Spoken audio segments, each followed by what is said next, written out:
Okay, man, are you ready to go? I'm ready to go. Now, come on, now crank this motherfucker up.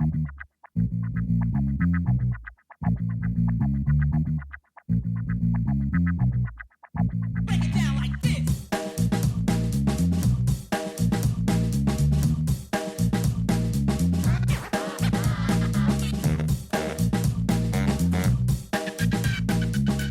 Hello, Internet. Gino, that Gino Greco here again with another episode of Deep Listens, and today we are going to be discussing The Case of the Golden Idol, the game that in my brain I keep saying The Curse of the Golden Idol, but that's not its name, and I will be wrong about that. I'm going to mispronounce it like the first time every time. Got it right this time, but now you know I screw it up all the time. Joining me is the picker of this game, the one and only Pete Busby. Hello, Pete. Hey, very excited to talk about this story-driven mystery game. I've got two fun facts on this one relevant, one more fun.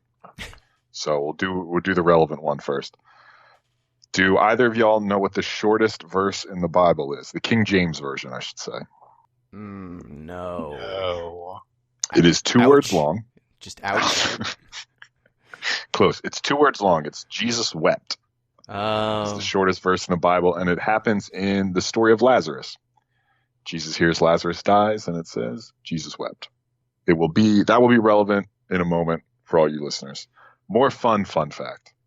So, bald eagle, national symbol of the United States, one that Ben Franklin thought was a bad choice. He thought eagles were kind of crummy birds. And maybe he was right, because if you ever hear the noise eagles make, it is not impressive. They make a series of high-pitched whistling and piping noises. So whenever you hear like an eagle screech in a movie, that's actually overdubbed with the scream of the red-tailed hawk. That is correct. So like when you think eagle screech, it's actually a red-tailed hawk screech. Yes, and if you listen to an eagle, they mostly sound kind of like horses. It's kind of like a neighing sound, but more bird-like. Yeah. It's not good. It's not good. I had it in high school. I took an ecology class, and we had to identify birds by sound. And the eagle was cool. always a dead giveaway. Red-tailed hawk, also very easy because of the piercing screech. But yeah. Apparently they like dub in bird noises on golf broadcasts too. Ha! Like for the viewers, but they very seldom get them correct. Like they play birds from the entirely wrong region. That's awesome. That's super good. I love that. That other voice you heard is the mistress of games herself, M. Palladino. How you doing, M? Hello. I started a new job, and I touched so many Yu-Gi-Oh cards today. Oh, I'm What sorry. more could you ask? Not to touch so many Yu-Gi-Oh cards. Did you learn anything about Yu-Gi-Oh from touching that many Yu-Gi-Oh cards? I learned that I do not want to play Yu-Gi-Oh ever. There's also, I did learn something actually. There is a foil in Yu-Gi-Oh.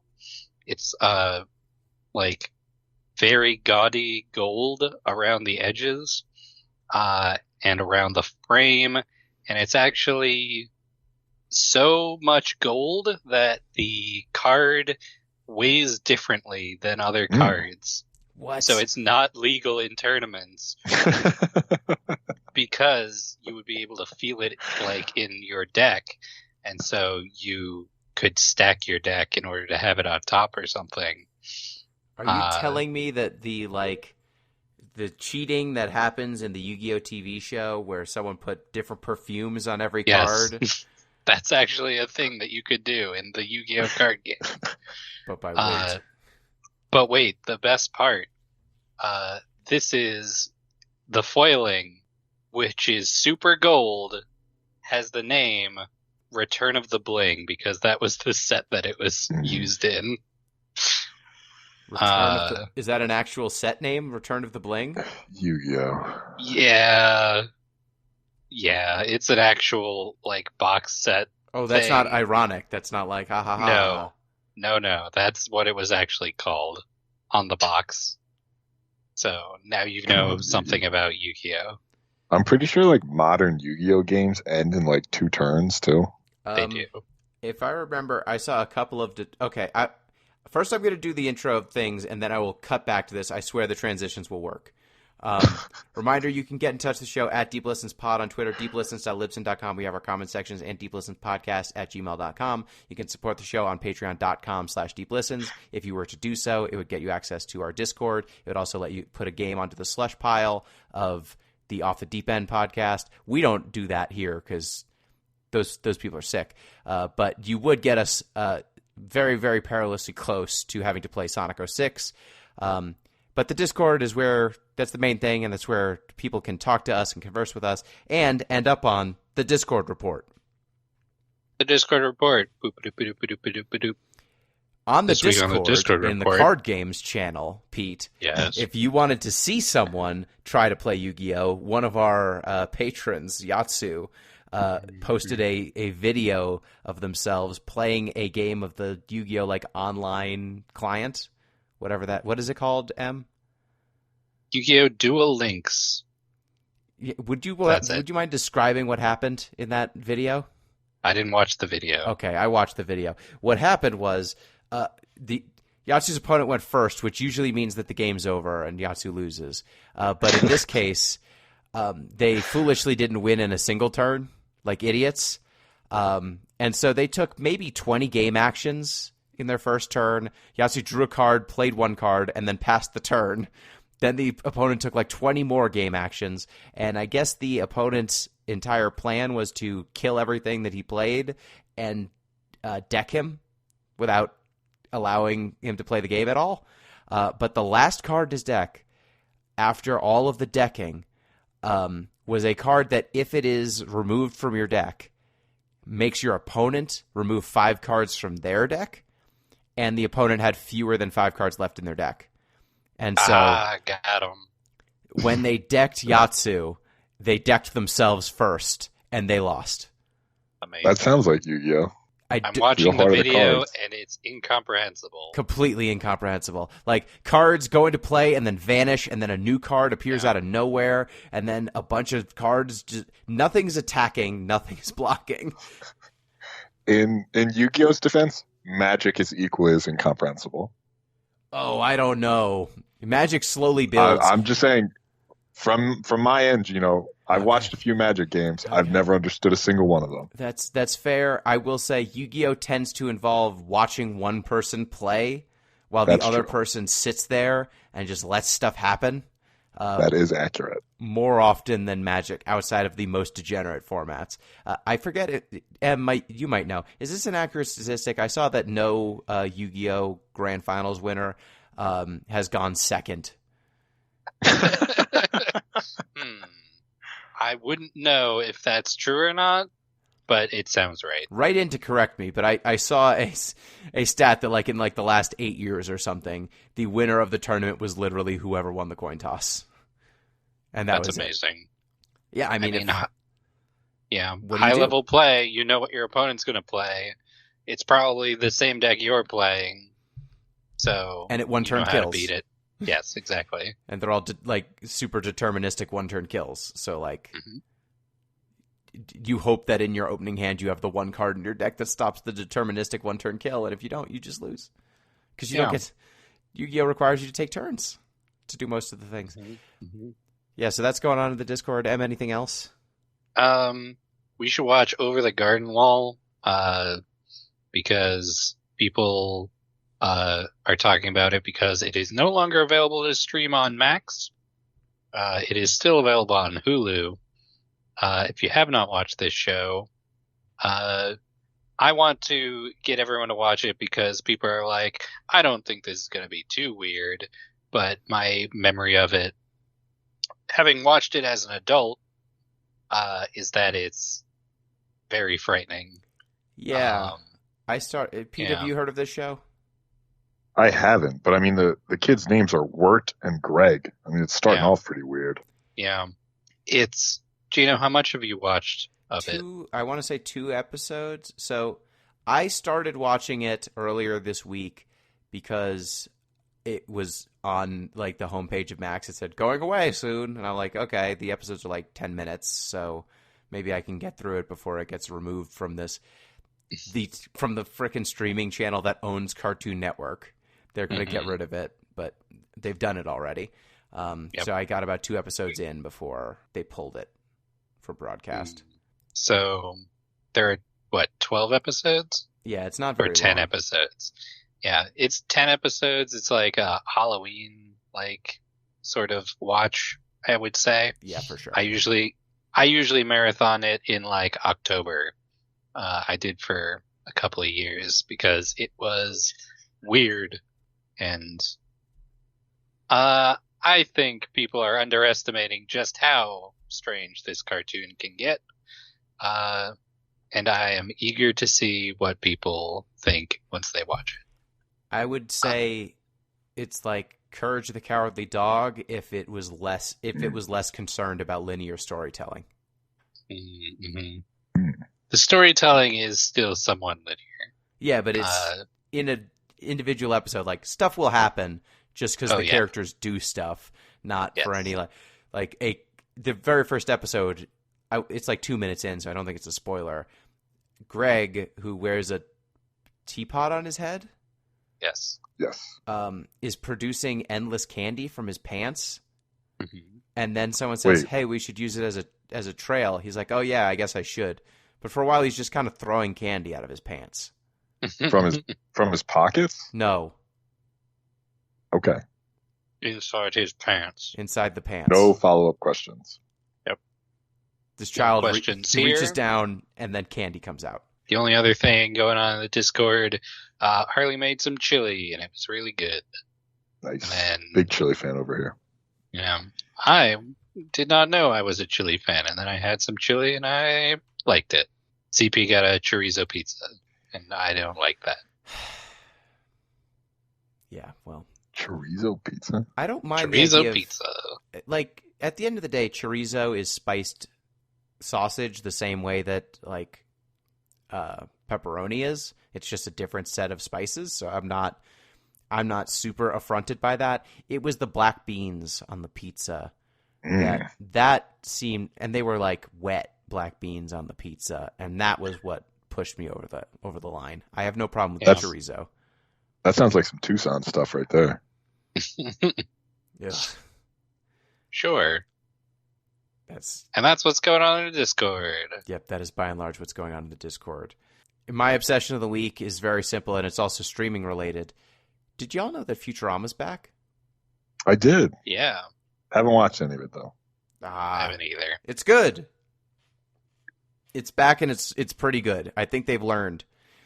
Now that they've come back from the dead twice, they've learned how to just hit the ground running, which I appreciate. The new episodes have been solid. They kept the important cast members. They've gotten some good parody. I mean, a bunch of good parody episodes so far. They got a good Santa Claus episode, a good Christmas episode in there. So I'm appreciating it. It is what you remember, but it is not as uneven, I think, as the early seasons of the first revival. How does a show get to come back 3 times? Can you explain it? So you Grassroots love? What'd you say, Pete? Grassroots love? Just fans coming together, Maybe. I mean, is that what happened? A little bit of Probably grassroots not. love. I also think that the standards of success have gone down and down and down over the years. So, Futurama having a small but dedicated audience, at first it was we can't justify this for a network television show. Then it was well, maybe it's enough for a cable television show. And then that was good for a few years, and then they were we can't justify this anymore for cable television. And then Hulu comes along and is but what if it was to get people to sign up for Hulu? What if we just wanted to goose our subscriptions by 20,000 people? Then this makes total sense. So having a niche show that people will sign up for your program for, I think makes a lot of sense for Hulu right now. Mm-hmm. That's my guess. Also, It's probably pretty easy to produce in the grand scheme of cartoon shows. The Simpsons people are a frickin' machine. They made 800 of those Simpsons episodes. Still making them. Yeah. And I mean, Matt Groening is doing this and Simpsons and Disenchanted, and the art styles are like the same between all of them. So, the animators know how to draw that shit. Okay.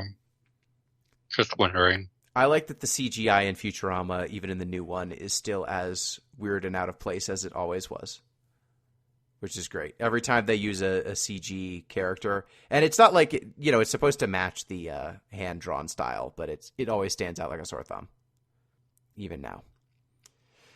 All right, so with that, I think it is time to now move towards our game of the week, the case of the Golden Idol. Peter. Yes. What is the case of the Golden Idol? The Case of Golden Idol is a mystery detective game where you're, for the most part, solving murders. So you basically stumble upon a scene, and in a sort of point-and-click adventure style, you click on people, objects, letters, what have you, dialogue comes up, and then you pull specific words from the descriptions, dialogue, writing, any words that appear on the screen. You can then use them to fill in blanks, Mad Lib style, and solve the murder. Yeah. So you basically have a, blank killed blank in the blank because of blank, something like that. And so as you click around, you'll get nouns that are, in the room. You'll get names of people, and the murders, in order to solve them, you have to figure out who all the people are in the scene, what happened to cause the murder, and sometimes there'll be some other tangential stuff that they want you to figure out, depending on what the scene is. Em, what did this game remind you of, like, for someone who's maybe coming in cold? Like, what kind of game did this remind you of? Well, Pete already said Mad Libs. This also has all of the stuff from the Obra Dinn, which we played probably 3 years ago now. Yeah, Return of the Obra Dinn. Yes. Which, if you haven't played, that's a good primer for this game. That is also where you are collecting names and putting it into a book. What else stands out as this looks like an adventure game, but it's a little bit more like static. I guess adventure games are pretty static by themselves, but You're not like combining weird stuff either. yeah, Like, it's all pretty straightforward in terms of the mysteries. yeah. Like, one of the things I was wondering as I was playing it was like who we are as a character. Like, are we Sherlock Holmes figuring out the mystery, or are we just like God? Because we can kind of like look in people's pockets and see stuff that is hidden in order to solve the mystery. Like, there are some cases where you need to go into like a book in someone's clothes, and that will have a word that you need in order to figure out what the solution is. So it's not like you're Guybrush Threepwood and you're walking around talking to people. You are just like picking out whatever is relevant in order to solve the case. I was thinking about it. What do you guys think? Are we God? In the game? Are we God in the game? Probably. You're omniscient. That's for Yeah. sure. Like, you are basically stepping into moments of tragedy and have perfect knowledge of what's going on in a way that no one else could have, right? Like, there are some murders where there is a person who the crime is pinned on that you can see were not in the place where they could have committed the crime, right? Like, so there's a lot of omniscience going on. I don't know if it kind of borrows the conceit from Return of the Obra Dinn, where in Return of the Obra Dinn, like, every time you found a body, you got the ability to jump back to the moment that person died, and that was kind of how you figured out who died and when. It seems like it's that situation, but in Obra Dinn, there's a framing narrative where you're like a detective. You're an insurance inspector, aren't you? Yeah, you're an insurance detective. Yeah. There's no consequences at all in um, Case of the Golden Idol. Like, Yeah. obviously there are consequences for the characters in the story, but whether or not you solve this, nothing changes about the way the story unfolds. Yes. So it is this weird sort of like you're just doing it for your own edification, really. Can you not solve the cases? I know. I mean, in order to progress, you have to. Okay, well, I wasn't sure if you had to, but You yeah. can solve the case and also not do like the side stuff, by the way. Okay. I don't know if you ever found out, like, as you were doing it, but in one case, I solved the, like, murder before I solved any of the, like, ancillary stuff. Oh. Yeah, it never occurred to me that you could. Yeah, we should say there are multiple panels in each Yeah. mystery. So some of them, like, let's say in one of the stories, there's a hotel, and one of the panels is figuring out who is in each room. And then another one's, okay, where did everybody sit around the dining table? And then you have your main murder panel. So, yeah, Em, it never even occurred to me that I could solve the main murder panel without solving all the other Yeah. panels as well. Yeah. I don't know which one it was on, but there was one where I just happened to do that by accident, or like as I was trying to like suss out other stuff. So I was like, oh, that's interesting. And then I hung around and I solved the rest of it, but there's no like benefit to doing the other ones except like You know who did although it. although there is some like backtracking in some of the last levels that might be worth figuring out, but other than that, Yeah, I think that there's just solving the ancillary stuff. It doesn't progress you, but usually some of the tidbits of knowledge that you'll get from solving that extra stuff helps with solving future cases in some case. You know, like Or the present case. or the present one for sure. Like knowing who was sitting next to whom, what their relationships are to each other, like who wronged whom. Those things can sometimes come up and make it easier to remember who would be more likely to kill someone, you know, I don't know. in the next case or something like that. You know what? One other thing it reminds me of. Did you ever do those logic puzzles where Yes. it's like, what's the arrangement around the table? Yep. And then it's like, this person doesn't want to sit next to this one, and this one has to have a vegetarian meal. There's a lot of that with this game.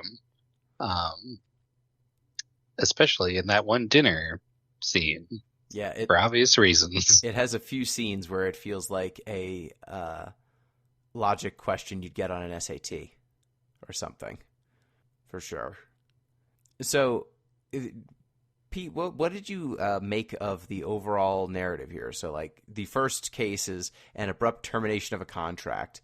It starts with just a person falling off of a cliff, basically, and having to figure out, you know, what was happening, who murdered who. So, did you find, I guess, the deduction part of the cases compelling? I did. So my expectation going in was this was going to be sort of like, not like a monkey's paw situation, but there's not wishes. I'm trying to think of like an analog. Basically, that like this prize was going to drive people mad. Like it was just going to be a lust for gold, and they were going to murder each other in pursuit of this trinket, basically. But it actually gets a lot more sophisticated and subtle as it goes on. Like ownership almost becomes secondary to what the idol can do. You know what it reminded me of too? Well, I'll save what it reminded me on because that'll get us into spoiler territory. But suffice it to say, it has some very compelling literary connections to very famous works as well. Yeah, and I I don't was think. also thinking this. What were you thinking? A different. Well, I want to give it away. Okay. Well, fine. I'll give it away. Who cares? You're listening to a games podcast. It's going to happen. It reminded me a lot of The Count of Monte Cristo. Mm. Was that what you were thinking, Em? Was that your literature? No. Which literary reference were you thinking of? There are other books. I mean, I was thinking very like Lovecraftian, like that sort of vibe, where there's like, well, spoilers, the idol in the title the golden idol has some powers, and people are using that to fuck each other over most of the time. So that's what I was thinking. I'm sure that comes up a lot, actually, in literature. I was thinking more along the lines of Indiana Jones. Yeah, that too. Yeah. There's some good references in this game. If you like these things, check out this game. For sure.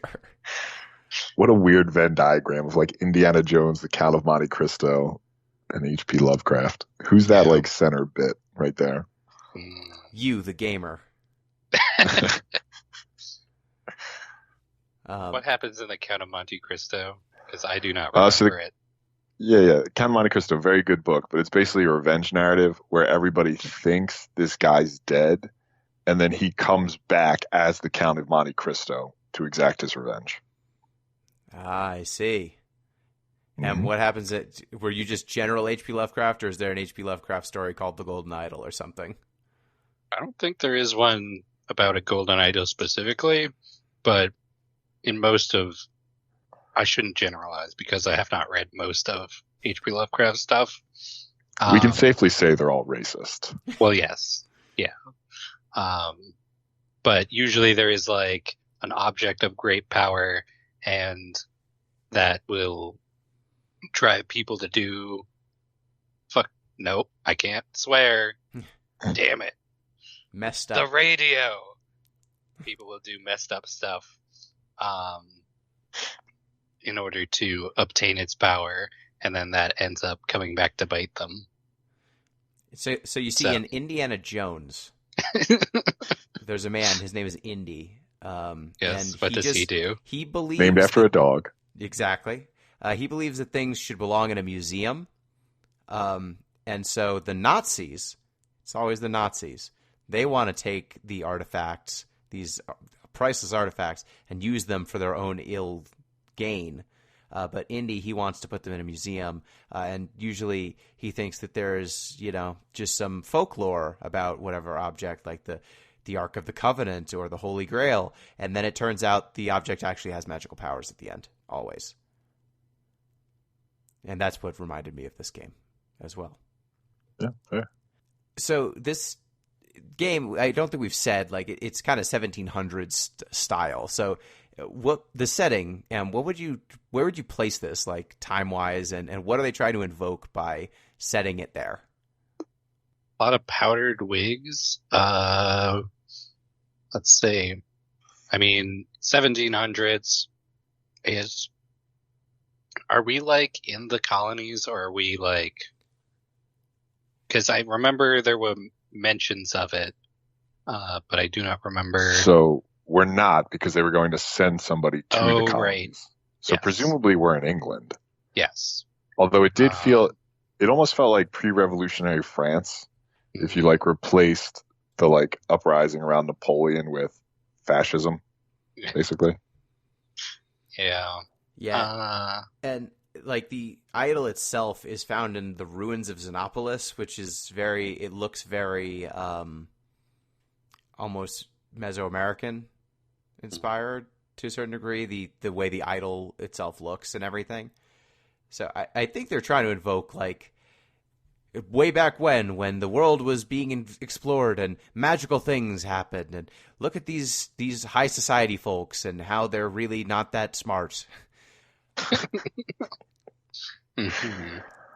There is a lot of, like, Illuminati stuff, like, ooh, secret societies, but, like, what if they were dumb? Yeah. but like, not what if they were dumb? They are dumb. They are dumb, but what if they actually did what they are seeking out to do? Yeah, what if they actually had power to do anything? Yeah. How quickly did you realize that there was kind of an overarching narrative tying these things together? Because, like, the first few cases, an abrupt termination of a contract, we see someone getting pushed off a cliff.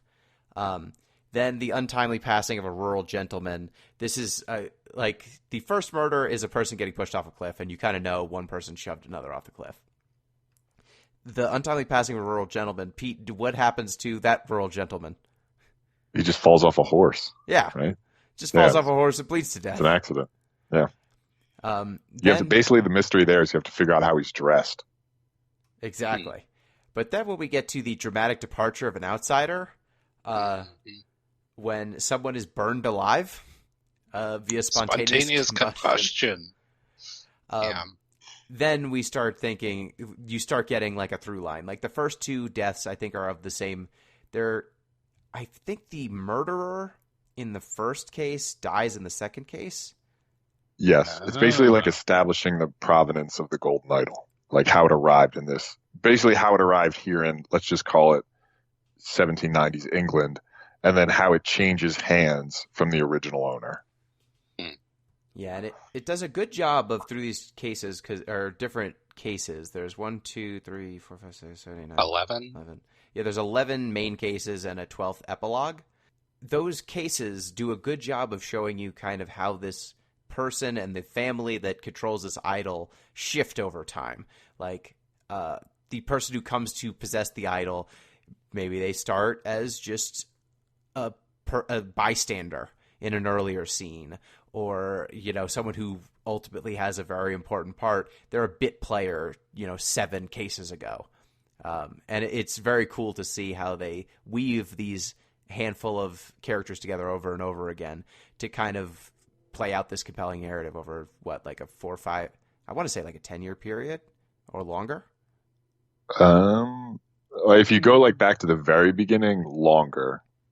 If you count from like when the idol actually if you count from when the original owner dies, it's probably like 8, maybe. Yeah. Not. I think we know some of the years because We do. There's a puzzle that has like it's been X years since. So I think it's like within 5 years, maybe not even. It's close. It's So pretty quick. the new government, let's just say at this stage, is in power for I think like 4 years. But that's like time skip. You don't see all of it. Yep. So what was your favorite case, Em? I think I liked the I don't know the names of the cases. It is the case where a man has been murdered in a salon, which is like being attended by a whole bunch of party guests. He was murdered with a boomerang, and there's like an accusation being thrown at one of the guests, and then you find out that they were like political rivals. The murderer and the accused murderer and the murderee. The accused and the murder. Yeah, the murdered. And I like this one not because of the like actual event that transpired, but there is like a side thing that goes on during this. There are 2 characters who seem to like not be paying any attention to like there is a murder happening, and part of the like the write-up that you have to fill out you cannot complete unless you figure out how they weave into this story, which I was like, I had like a brain blast moment when I was like, it's talking about this guy stealing this object. I don't want to give any spoilers. I think this is a good game and you should play it. So I'm not going to say any names, but as if you remember the names. Yeah, I've forgotten all of them. There were like 80 characters. I don't remember. You're right. I know his last name. The only one I remember is Patu. Yes, that's him. That's the guy. And he has an object on him which he shouldn't have. And then you work backwards and figure out, like, how did he get this? And why does this guy have an alibi for him? It's because he was poisoned. Yeah, but poisoned differently than the other guy. Yeah, it's the interrupted weekend at the doctor's salon is the case. There you go. And They all do. Most of the cases sound like Lemony Snicket novels. that's true. That is true. I like That fits the vibe. for sure. I like that case because it's got a ton of. You have to not just figure out who killed who. You have to figure out where people were at different times during the murder. There's a lot of people at this event, so figuring out all their stories is interesting. There's drugging. There's like all sorts of alibi settings. It's also got a few different rooms that you can investigate, so there's a few different places to bounce around from. I think it's probably one of the more involved cases. So I agree, Em. That one's really good. Pete, did you have a favorite? I did. So my favorite was one that was sort of close to the end. It was, I forget the exact name again, but it was like the trial of merit. So basically, this fascist government takes over and they have a whole bunch of rules for things you can and can't do. So like whistling at another man's wife is like -10 merit or something. And then based on how many merits you lose, they then basically siphon your life away, more or less. But this one requires you to do a whole bunch of math. Yeah. Which sounds boring at first, but trust me, it's interesting. You have to figure out like exactly how much merit each offense is worth. So you have to figure out, okay, like if you whistle at another man's wife, it's -7. If you have a dumb hairstyle, it's -3. If you give your mansion to the government, it's +200. And you have to figure out all these values based on like, okay, how much merit did all these people lose and what were their specific crimes? Yeah, I really like that. That one is the triumph of order. Yes. My favorite was probably the explosive events in the forest cabin case. That's a good one. That's a good one. I like that one because through the early episodes, the early cases, you are seeing the golden idol. Magical seeming stuff is happening, right? Like the dramatic departure of an outsider, a person gets spontaneously combusted. In the untimely passing of a rural gentleman, you see some like scientific notes and it says spontaneous combustion, like double underlined or something in one of the notes. And then some of the other, I don't think you see magic again until the explosive events in the forest cabin. And that's the episode, I think, or the case that made me realize what the idol did and how the idol works. Em, do you want to take a stab at explaining what the idol is? So the idol is it's like a weird guy statue. It looks like an Oscar statue almost. Yeah. Except it has like a jewel in the head, and on the back of the head it has symbols and then a lever. And when you put certain symbols on the idol, and then pull the lever, it will then do something. So there's actually a puzzle that is like figuring out what the symbols correspond to. And then it's like if it has this one shape, that's increase. And then if it's this same shape with a dot on it, then it's decrease. And then we don't know like the extent of what it can do, but it seems like there's many different modes. So the example that it usually gives is like heating something up or cooling it down really quickly. And then what else is there? I mean, we know later that it can like take people's life away. We know it can be used to fly. Yeah, so it has a lot of different uses. So the powers, if I can follow, it seems like so the crystal is on the idol is either red or blue. If it is blue, then it takes whatever command is in there, it will take. So like if you point it at an object and it is a blue crystal and you pull the lever, it will and you have the spell for like air, it will create a vacuum. It'll steal all of the air out from whatever's inside of the vessel. And then when it flips, now it adds, right? So like it could shoot air out at a very fast pace. So for in order to use it to like spontaneously combust something, you have to steal heat from something else. Same thing with life force. You can take life from one thing to give it to something else. So it's equal and opposite abilities, basically. There was one where it was like gold, like you can, and it doesn't seem like you have to cast the same spell twice, right? You don't have to steal heat and then produce heat. You can steal heat and then produce gold, or like steal air and produce life, I think. It didn't seem like you have to use the same spell twice in a row, but it's unclear. Yeah. Pete, I don't know. Does that sound about right? Yeah, basically what happens is it transfers properties from one thing to another, like you said, Gino. So I don't know if it could like transmute air. I don't think it could transmute air into life, but I also don't know if you could like pull in air, store air, then pull in life too, and be like, all right, I'm going to use the air now, and then I'll use the life later.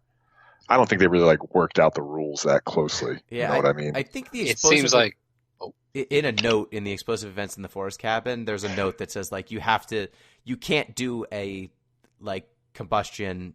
You can't do an add twice in a row or a subtract twice in a row. You have to go because you need that raw material. right. Yeah, and I think so. It said that he created gold this way, like the guy who was experimenting with the idol, and he said pointing it at water was really effective because of like the microscopic gold in water. So you like draw a bunch out and then it spits out one nugget or something, which is pretty cool. It's just a really clever use of this thing that up until this point, it looks like it might just be a very valuable relic, right? It's just an expensive golden thing. But it turns out it's got this magical power. And I love the explosive events in the forest cabin because, well, you've got a person hiding in a trunk, which is always very good. The actual deaths themselves are cool. It also has a character, Lil Pip. Lil Pip. Who's just great. Just rifling through coats. Yep. That's what he loves to do. That little Pip. But yeah, I really liked that one, and I really liked the crowding celebration by the lighthouse as well, which I thought was pretty cool. That one was good. So what did y'all think of this game's Secret Society? Man, it's dumb. I don't mean dumb in the context of the story. It works perfectly in the story. I just mean as a society, it's dumb. Like their whole ritual of jurisprudence is basically the scene from Princess Bride, where they poison one of the cups and you have to pick it and the other person drinks. Feels like a bad way to decide things. This was actually the originating of that because this happened in the 1700s. That's true. That's a good point. Princess Bride ripped them off. Yes. Yeah, there seem to be loopholes in their rules, several.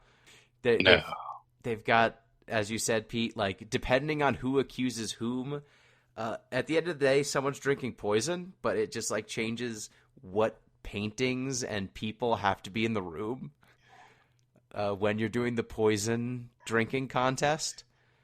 And then like determining whether you're going to join the club or not. Like, did we even figure out how you join the Secret Society? Yeah, there's a ritual of initiation where you go through like 4 trials, and then I think you get branded. But I don't think it ever says exactly what like the 4 trials are. Does it? They've got great art, whatever they are. They've got names. Yeah, there's like, is that the like with the house on someone's back? Yeah. And, yeah. It's a snail. Oh. Well, we didn't have to figure that out, so I didn't figure I guess it they're out. riddles. Yeah. Oh, yeah. All right. I'm not in the society. I guess I failed. It wasn't made clear that was like something we needed to solve, and therefore I did not solve it. Yeah, if you don't tell me to solve it, I'm not solving it. Yeah. Very fair. But yeah, I They like also that. they worship this thing called Griffin, and it's not really clear exactly. Like Griffins, I don't know if it's like a monster or like a person or whatever, but they want it to be reborn in the world. It seems like that's their goal. Yeah, they worship Griffin. It's unclear, like you said, is this like a reincarnation situation? Is it a deity? Like, is it a monster? Unclear. But Pete, how do they determine whether Griffin's back? So in order to determine whether Griffin's back, you have to perform a miracle that then no one else can reproduce, because then it's just regular magic. And the list of previous miracles is actually pretty impressive. So like one past person created a homunculus, But then some other dude was just like, "Oh, here's my homunculus," and they were like, "Ugh, never mind then." And Wow, also, it seems like pretty good magic. also, if you are found to have cheated, or like if you are found to have not done a legitimate miracle, they just kill you. That's what happens in secret societies, though. That's true. It's a very small society as well. We see like 7 members. Yeah. It's Yeah. easy to keep track of, at least. I really like when one of them demonstrates the miracle of flight, but they fall to their death. No one has to reproduce it. They're like, "Yep, mission accomplished. One person's dead. The other one's Griffin. Perfect." The other one was like hypnosis, and then there was a fourth one. What's the fourth one? Levitation, was it? Oh. I think it was levitation. One was It flight, one was was just levitation. They decided to play again for this one. Actually did it successfully. And so he becomes the Griffin. Yes, Lazarus becomes the Griffin. And anytime somebody in a story shows up and their name is Lazarus, I mean, we get the deal, right? Yeah. Think about it. Should I parse the biblical story of Lazarus real quick? Please tell me, Sure. why is Lazarus a name that people might know? Sure. So Lazarus, from the Bible, he was a buddy of Jesus, and he died of an unnamed illness of some sort. This is all from the Gospel of John, by the way. And Jesus came. That's when he wept. That's when you got that very, very short verse.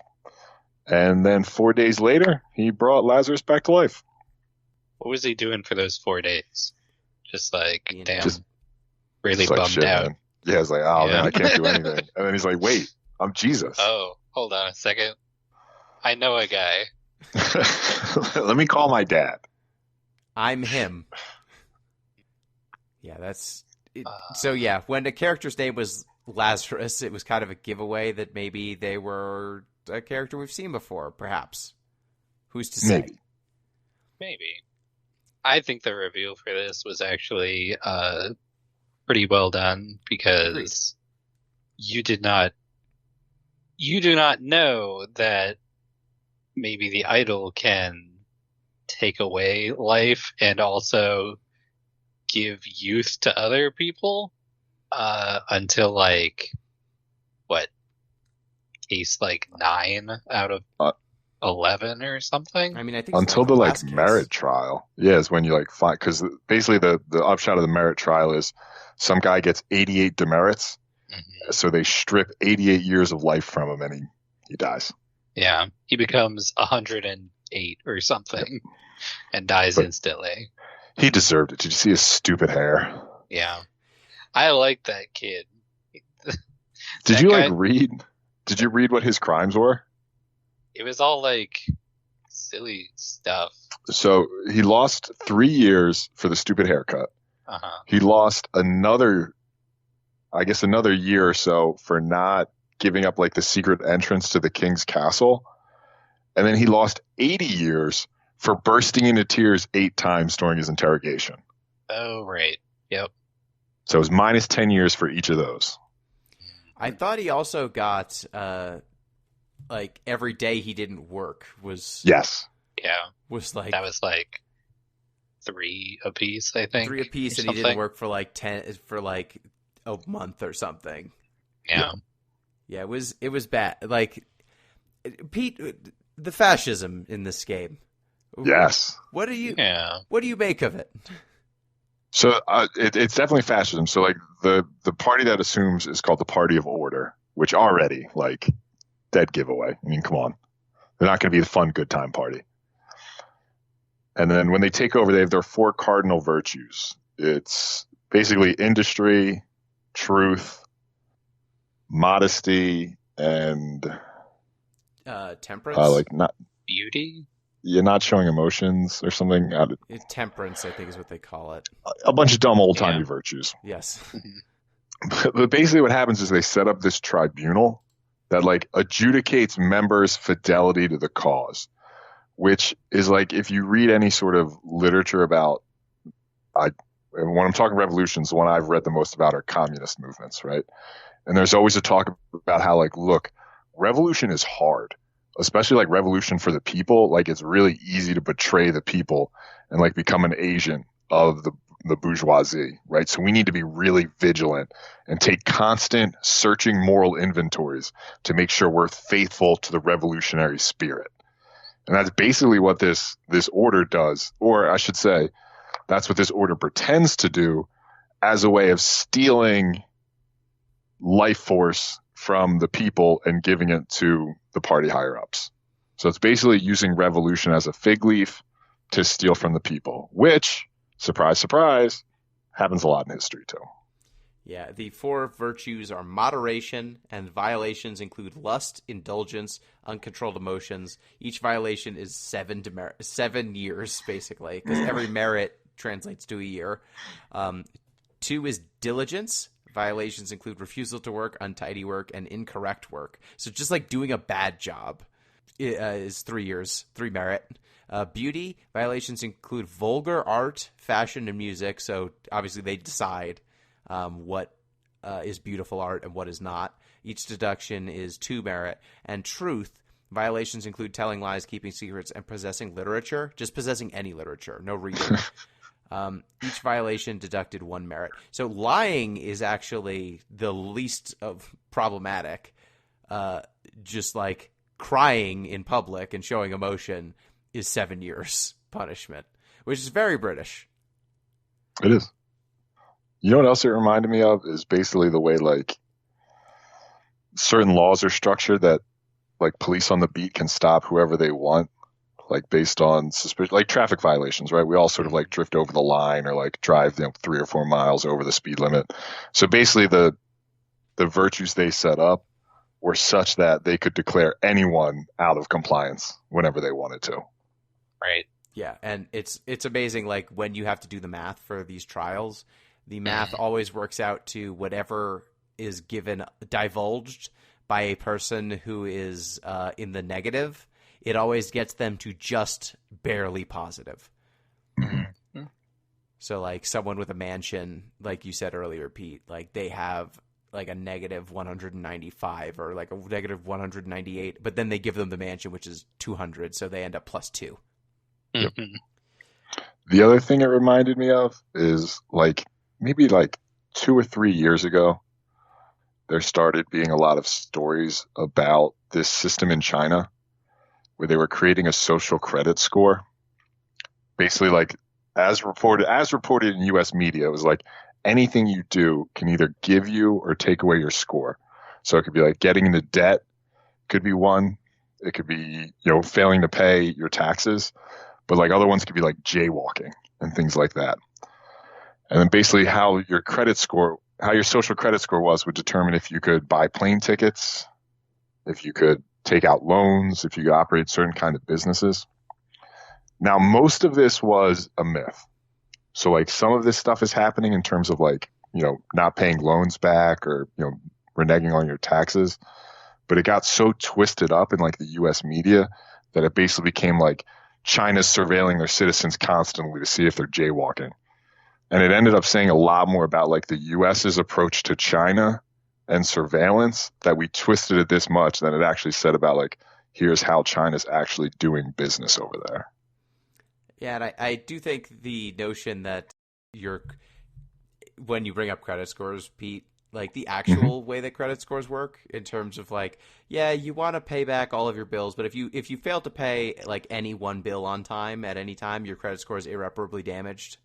But also your credit score is damaged by not having enough debt at any given time. You need to take out lines of credit and keep them, but you can't have too many. You want to put money on the card, but if you put too much on, then that's going to hurt you. If you just haven't had credit for long enough, you're just not allowed to do a bunch of things basically without gigantic interest fees. I'm just saying, like, it's not that different. It's some of these arbitrary distinguishing features that restrict people in this game. Maybe there's some arbitrary restrictive stuff that we deal with right now. Who's to say? Yeah, I've looked up my credit score. I mean, you can get it for free, I think, every month if you want it. I've never once seen how it's calculated. They just give you the number and they're like, here it is. This is it. Yeah, It is not for us to know. here's a Yeah, number. they're not like, oh, Pete, like, here's why you got this score. They're just like, oh, take it. But like, why is it this specific number between like 400 and 800? And it fluctuates like month to month, Yeah. like too. It's weird. Really?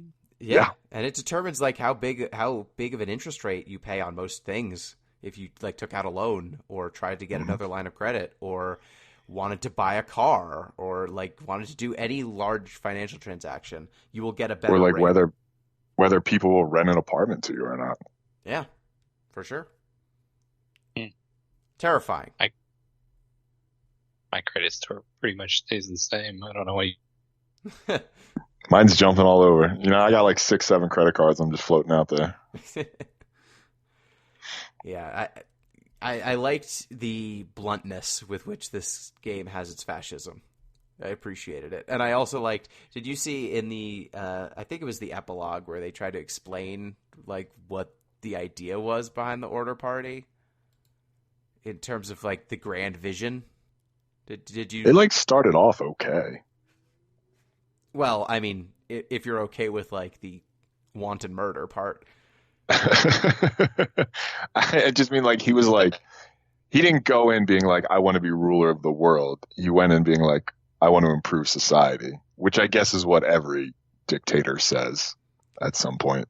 Yeah, I mean, his means of improving society was to steal life from those who are unworthy and give life to the people who are worthy so they can live longer. Because if they're the best people, that we should just keep them around. And like, if not, we'll just light them on fire. Problem solved. Exactly. We want a permanent aristocracy forever, right? Because those are the best people, so we should just keep them around. Yeah, it's a cool twist. I like that a lot. And what did you think of the kind of final reckonings in the slight delay in the peaceful march to the king's castle?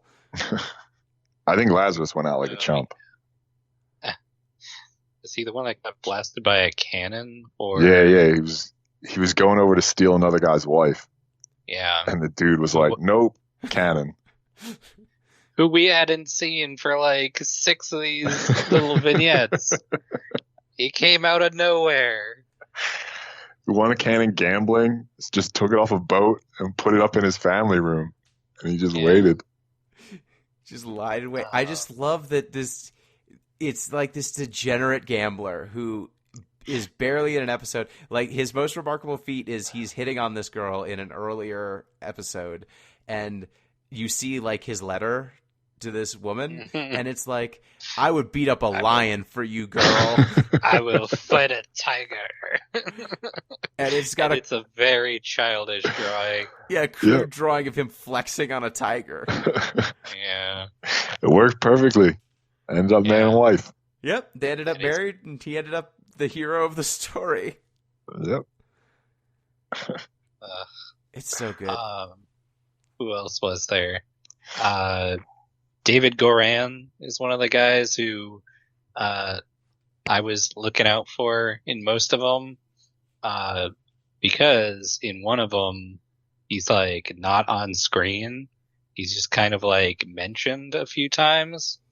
And so I was like, oh, this guy is up to some stuff. And surprised he was up to some stuff. Yeah, he was bad news.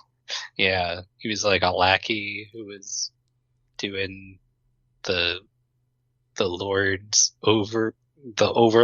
work. And he gets got in a pretty good way at the end too. He's like, there's like a reference back to one of the way earlier cases. It's like, aha, you fell for the same thing. And then you go back and you look at that. You're like, it must be this guy who made it out of there. I see what they're doing. Yeah, so, I like that. I like the comeuppance, the uppance that comes for a lot of these people. Mm-hmm. I love how creative I think some of the murders and situations are. Mm-hmm. And did either of you play this game with someone? Like No. with someone couch co-op style. I'm very lonely. I meant to do like a stream for it, but then I had to finish the game in a hurry, so I did not. But then the Yu-Gi-Oh cards required sorting. I had work. I had to go to work, and I couldn't stream at my usual night block. Yeah, Capitalism comes for us all. I played this game with my sister. She was sitting on the couch, kind of watching as I clicked through, and I thought this game was really good for co-op because it's at the end of the day, like the facts are the facts. There's no dexterity involved, really. You're just kind of surveying these scenes and trying to piece together what happened. And whodunits are really fun to try and solve together. It was very, I mean, not escape, like those murder mysteries in a box sort of setups. I don't know if you've played any of those before, but they're pretty fun. They're usually like single use board games, basically. Yep. And this felt like an assemblage of them in a very convenient package. So I will say, for being a game where only one person is really inputting, the deduction part and the problem solving, I think is really nice for groups. So like, I think this is a game that scales up very well, which not every game does. And this game had one of my favorite features of any point-and-click adventure, and I think this feature would also significantly help couch co-op. Yeah. Any guesses? I know what it is. Everybody should. This game, you can just turn on this feature where it just highlights things that are clickable. So it'll put a little yellow icon over it before it's clicked. And after you've clicked it and seen everything, it'll put a little red icon. So it'll be very easily for somebody to be like, hey, click that horse. And you're like, all right, let's see what's going on with the horse. And that made things so much more fun, especially for a game like this that's very story-driven. Yeah. Yep. Yeah, that was turned on immediately and did not turn it off. Absolutely. Yeah, especially because there is enough stuff in the frame in most of these scenes that could be clickable.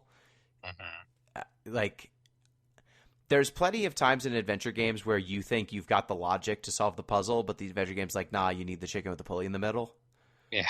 Like, you need this weird Byzantine way of solving this puzzle, even though you think you've got a combination of items that would do it.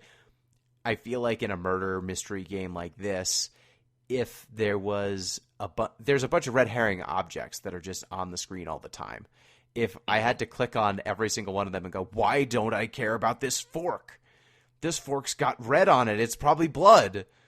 You know, it would be very frustrating very quickly, I think, because there are a lot of things to click on, but it's not infinite. It's not everything that looks like it might be meaningful, that's for sure. It's also... There are like a million swords to click on, too, and only like 2 of them are meaningful in the whole game. Correct. Everyone's packing. Everybody. Yeah. Everyone's got like a sword or a dagger or a gun. Stilettos everywhere. Yeah. I mean, it's dangerous out here. People are dying left and right. That's true. Everybody's dying. Yeah. There's also, like, sometimes there are things inside of other things. And so if you don't have, like, click through, like, the little shiny thing, sometimes you might miss some of those things that are inside other things, which would be a shame. For sure. I got stuck on one of those. Was it a shame? It was a shame. But I figured it out eventually. I was like, one of these things has to be not red. And I found it, and I was like, yes, the one thing I needed is in here. Nice. It also gives you a little counter at the bottom. Yes, for like relevant words. So like it'll be like 23 out of 36. And like, okay, I gotta get 13 more. Yep. Is that on by default, or is that like something that toggles? I didn't remember turning it on. Maybe you can turn it off. Yeah, I don't know if it turned on with the blinking. Yeah, I thought that was really handy. For sure. Because I would have been hunting around for words when I didn't need to. Yeah, if there are 36 words, please tell me that there are 36 words.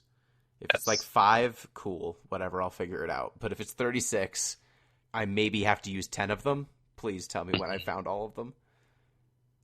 Yeah, I would like to ask these Latvian developers who made this if they like had playtesters that were like, I would like a counter, please, and that's why they put it in, or if they thought to do it, because that's just Smart.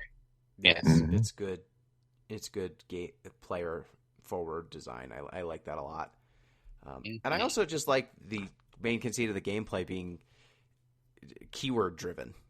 I feel like RPGs of yesteryear were very keyword driven, and adventure games, and they've moved more and more towards being more naturalistic. And so this idea of almost like Zork or some of the old adventure games where you are just trying to type in sentences that make some kind of sense to the computer so that it'll let you play the game.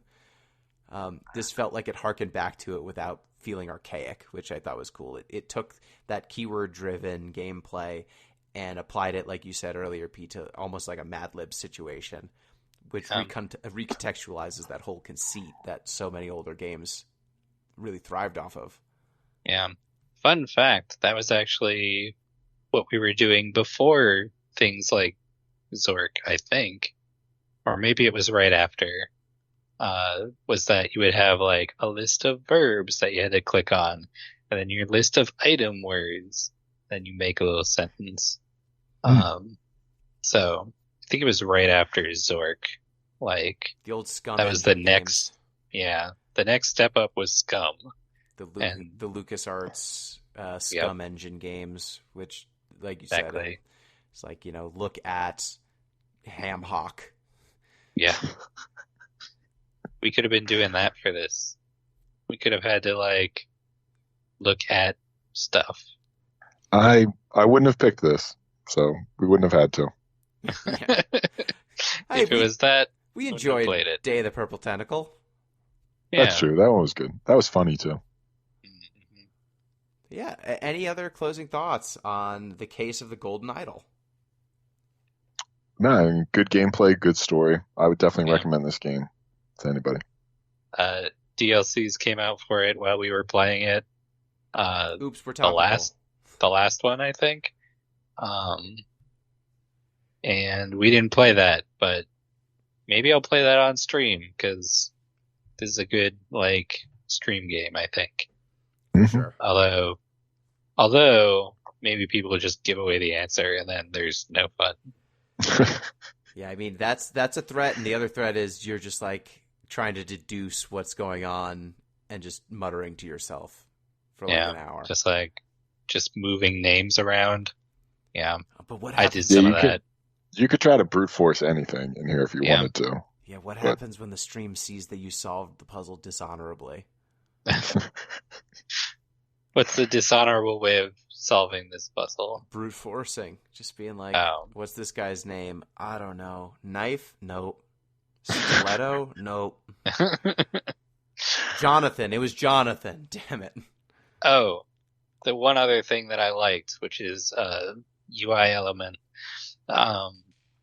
When you have like your little like who blank killed blank, how it will have like either more than 3 things are wrong, in which case it will just say it's been filled out incorrectly, and then if 2 or 1 thing is in the wrong place, it will tell you that, which means that like if you have a wrong name in some slot, that might mean the name is wrong, or you might need to like move stuff around.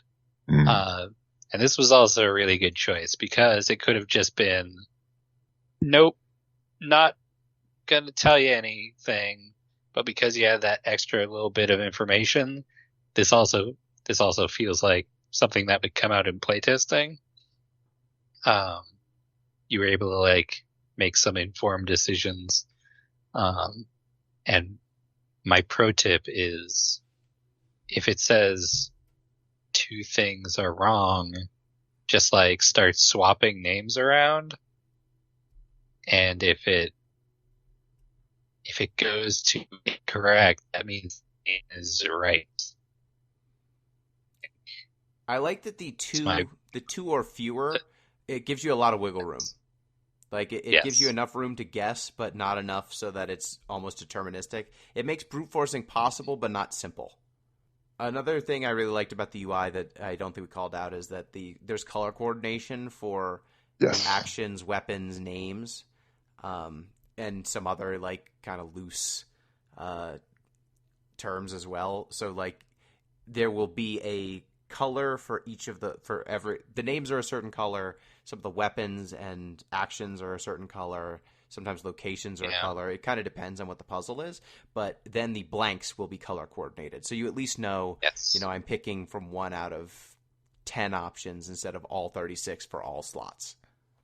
Yeah, it would be so hard without that, for sure. And also, if there's like a verb and it says like ed at the end, it will have to fit in a spot that makes grammatical sense, which is also nice.